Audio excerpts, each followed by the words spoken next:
Okay, I've got chin stand for you today. I got a request for it. It's not beginner's level, it's intermediate to advanced level, depending on how far you go. But I can tell you what you need to learn it and the common mistakes, basically. Let's just go right into it, right?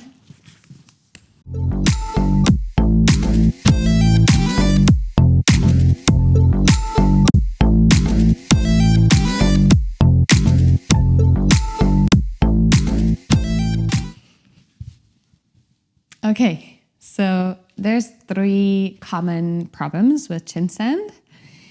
The most obvious one is upper body strength.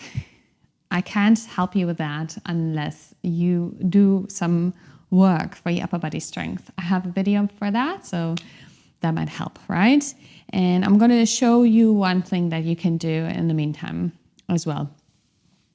The second thing is technique and positioning of the hands. So technique goes for every posture I'm literally going to show you, but the positioning of the hands can make a difference, especially combined with the strength you need to apply to go up, right? And then the third is upper back bending. I do have a lot of students that are strong in general. They might still have trouble to get into this pose just because the upper back bend is not far enough. It's not like, so they can go up, but it's not going to look even, or it's going to cost them a lot of strength. Whereas if your feet are kind of somewhere above your head or somewhat in that area, it'll get easier to hold the pose and like do other stuff with it. Okay. So again, for the upper body strength, I can help you with the video I made. I'm going to try and link it here. And then there is a stretch that you could do for upper body, for the upper back bend. Let's just start with that. So you can come from tabletop into this position. It's important that your wrists are warm in this as well, because we might, push a little bit into your wrists. Actually have the microphone. Not so easy. Chin can be down or up. So if you can't do this posture, I tell my students to keep the hands underneath your shoulders. That's actually the positioning for chest stand, not chin stand. And just try and go from here. Most of the time they're somewhere here, right? And so you need to walk up a little bit, bring the knees in a little bit, tuck the toes, have the chin on the floor, or if you're all immobile, it'll be more the forehead. And just breathe into this. If you are a little bit more intermediate to advanced level, you want to stretch out the arms. I just can't reach the floor if I don't bring my hands up onto my fingertips, but you can totally do that if your anatomy is complying to that. So you just want to bring the chest to the floor. Squeeze the inner thighs. Butt up, right? So this is a thing you can do before you do this. Generally, I do warm up my students with a lot of other postures before I come to this one, okay? So have a class before and then try it.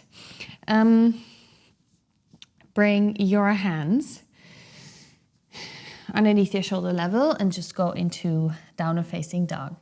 So the first thing I show to all my students is, because there are always beginners, to lift up the leg and start from here. If this is already exhausting for you, this video is not for you. Then you want to come forward with the shoulders above your wrists somewhat. You grab the floor so you make sure your hands are engaged, wrists are stretching and not compressing. All right, relax the neck. So if you can hold this or even higher, that's already great, right? That's the first step. This is my pre-position for chin stand. If you want to go further, and you can, then bring your chin forward and down, but the shoulders should not be touching. You see my shoulders are not touching the floor, right? So a lot of people I know started doing chin stand with blocks under the shoulders. You can do that. I just think it's not going to engage a lot of muscle strength. So if that's a thing you want to do, great, go ahead, try it out. Be careful though, right? Because what happens is if you take off the amount of strength that you need from your shoulder and you put a block underneath, you're easier going to compress into your neck. And that is one thing actually I wanted to say in the beginning too. The biggest problem with chin stand is fear. Because like I know so many people who are just scared of pushing against the chin because of their cervical spine. And I'm going to go into that in a second. So let's just finish where we were. You're forward and leg up. You want to bring the chin down. That is the next position you can learn to do. Just tuck toe, right? And just keeping the leg up. Try and engage the inner thigh. Grabbing the floor. Shoulders are back. Good. Okay, and there's this mixed in between posture that we can still do after. That is like, it's like a fancy way of pre-positioning chin stand. What I wanted to say about the cervical spine is that the vertebrae are actually meant to back bend, and your back bend is in your cervical spine. The highest amount of back bend you can have is in your cervical spine, right? So whenever you go sideways, that's when you're going out of the line. That is healthy with pressure and stress on it. But when you're in the alignment, when it's straight back, then there's like very little reasons why this should be a problem. One would be a fusion of the spine or obviously like a fracture and stuff like that. If you have problems like that, please ask your doctor, right? But then otherwise, this is a very safe back bend. So it can't, like the pressure can't actually hurt you. You need to know that. But if you do not have a strong neck, please learn to do headstand and just hold headstand for 5 minutes. Do it for 3 weeks. You will be fine in this one, okay? So let's start again. With the leg up, right? We come forward. Oh, let's do the other leg for now. Left leg up. So you stretch the leg up as high as possible. I keep telling people and then they're like somewhere here. No, you want to lift the leg up because the leg is part of your leverage, right? It's going to help you so much. So grab the floor, bring your chin forward. So your shoulders are somewhere above your hands. And then this is the pre-positioning. So position 1, position 2, and 3.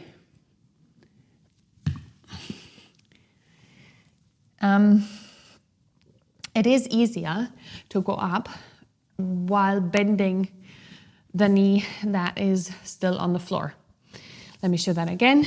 So let me show the other side because I injured my toe.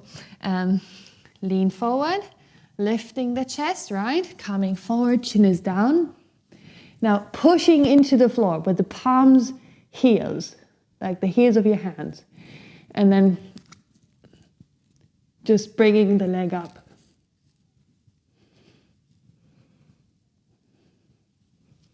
Right? And so in the beginning, this is going to be like weird because there is a lot of pushing action on your chin. And there might be also some stronger neck muscle feeling. I don't want to say compression. It's not a compression, it's a contraction. Your muscles are active in this one, right? But if you do it for the first time, second time, first 10 times, it's going to feel like a lot. Plus, you're bringing the blood flow all the way from the legs down, right? There's a lot of blood in those legs and in the upper body. So it's just going all into your heart. It's going to make your heart pump a little bit stronger, a little bit more. Nothing to be scared of. It's a natural reaction. It's like when you start running, same thing happens. A lot of blood through the muscle contraction comes from the legs up into the heart, and it's just gonna widen the amount of volume that can go in and then pump more so you can actually run. Same for chin stand. So if you get a little, tired, that's fine. It's totally fine. Okay, let's do this one more time. I'm going to go to the other leg one more time. So first position is this. If you can hold this comfortably, I want to say, then you can come forward, grab the floor, chin is forward. You want to push into the heels of the hands and lift up the other leg, right? Now you want to stretch your legs up. Up. Legs are strong and tight, and your feet go together and pointed. Why? Because whenever your legs are active, you're not going to push and compress into your spine. Got it? You want to keep them up. So you just think up all the time. Up. Good. So that that medium fancy pose I was talking about, I don't like it too much, but like maybe it's going to help you lose some of the, fear. Let's see. So you're going to come forward like this down, and then you bring the knee down. Right? Now I have less trouble with the chin because my knee is down, and then you can just fold the leg there, and maybe you can touch it, or you just leave it in the air like that. So it will help you to get rid of the fear a little bit. It will also push a little bit more into your upper back. So if you don't have a wonderful upper back bending, then this is going to be harder for you. And it's going to teach you the wrong thing, because your abdomen is actually not supposed to go down. Also the abdomen, stomach, everything is going up, right? So again, easier to keep it like this and just go up. And then just learn how to hold this, grabbing the floor. Your elbows are in, right? Need to keep arms, elbows, shoulders engaged. And that is the chin stand. I don't know if there's anything really other than what I already said that you need to be aware of. If you have trouble with your wrists and you have a lot of pain in your wrists, you can do this on fists. I did that for a while. But really just learning how to build up strength in your forearms and hands is going to change the wrist pain. So if you keep going on the fists, obviously it's not going to change. But for now, if that's a problem, that would be an easy solution. There are some other imbalances that are much harder on the fist, but this one is probably, it's easy. You even have more push into the floor and eventually a little bit more biceps action, but right. So I was thinking it would be nice to know what to do with the chin stand, right? So let's do one transition. And that's actually, that's the continuation of the last, one of the last videos where I was going into EKA PADA and crow. And I'm going to see if I can do this from here. Yeah. Maybe like this. So if you are going from side crow, this is how we do it in class. I like to teach it this way. It's fun, for me at least, bring these together. So you go into side crow. If you haven't seen the video, just check it out, because you need to do the other postures before you can do this one, right? Okay, so it'll be, let me just keep it a little bit forward. It's easier probably for all the variations. So either like this, or with the butt or hip on the elbow, chest forward, and then you would want to switch into the other EKA PADA, right? Lifting the chest, lifting the left shoulder. And from here we can go into chin-sen. So you push the left elbow, left hand down. You have the left leg up, push, push, push, right arm, right leg.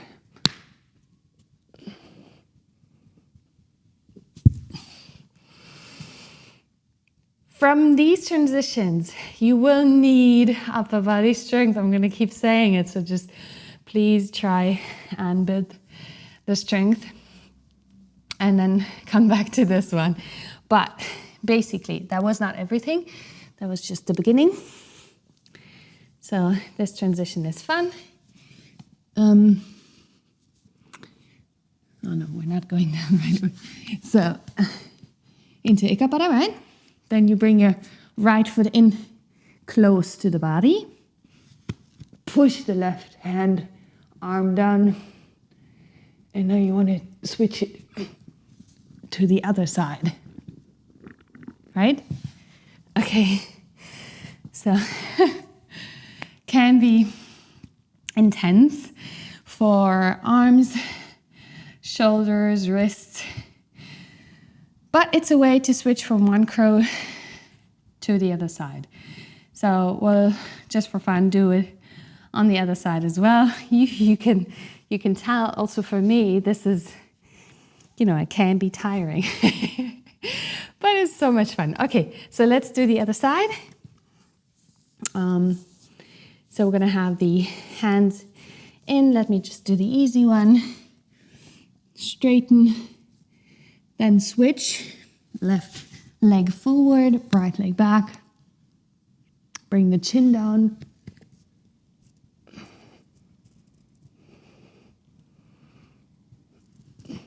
Now you change the position by pushing into the other hand and come down with the leg close.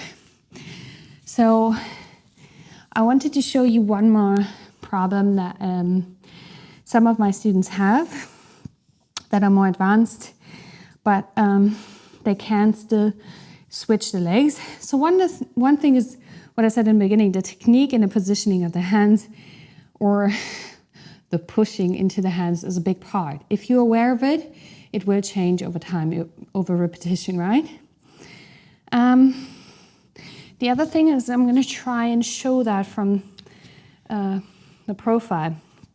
Is that if you are up and you're coming in down, that's where you need to pull the knee in, right? Otherwise, you won't make this elbow for EKA PADA. Okay, let's do one more time. Up. Oh, we're in chin. So up, right? And then you push into the right hand now. Bring the left knee in.